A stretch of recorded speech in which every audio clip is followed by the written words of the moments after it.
Our movie starts in San Francisco in the year 1981 with Chris Gardens.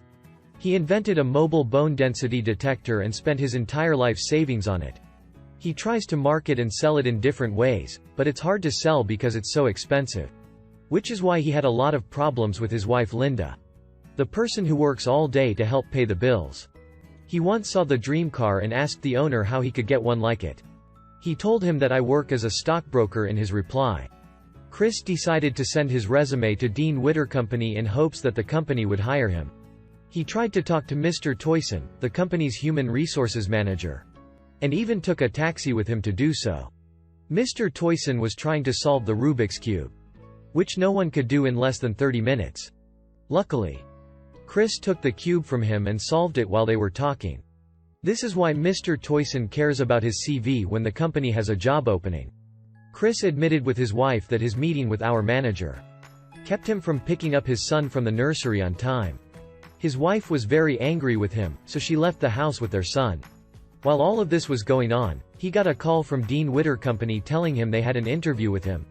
The next day, Chris meets his wife Linda at his son's nursery and tells her that his son will stay with him.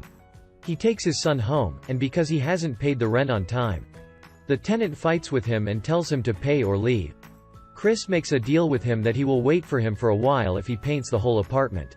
Unfortunately, while he is painting the apartment, the police come and arrest him for not paying his fines and bills. This made him late for the company interview, and he went to them with the same clothes he wore in prison. After that, he was accepted into the company, but he apologized when he found out that he wouldn't get paid for the first 6 months. Mr. Toyson tries to get him to come to training, though. Chris walks away and goes home. He thinks about training until he calls Mr. Toyson and tells him he's going to start. He tells Mr. Toyson that he agreed to train in the company. Then he moved to a simple hotel that is cheaper than renting the apartment he was in, and put his son in the nursery. During the training, he had to finish a certain number of calls to have priority in employment. At the company, he came up with a plan that included not letting himself drink while working so that he wouldn't have to go to the bathroom and waste time. This way, he could make more calls in less time. His life started to get better over time. But then he got a letter saying that if he didn't pay his overdue taxes, the money would be taken out of his account automatically. Unfortunately, he got the letter on the same day that the deadline passed. So all the money in his account was taken out and he had to start over.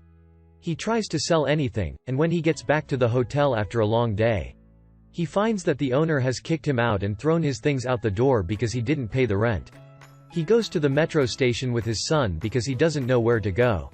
The next day, they sleep in a homeless shelter, and if there is no room, he has to sleep in the train or on the street. After 6 months, Dean Witter finally hires him as a broker.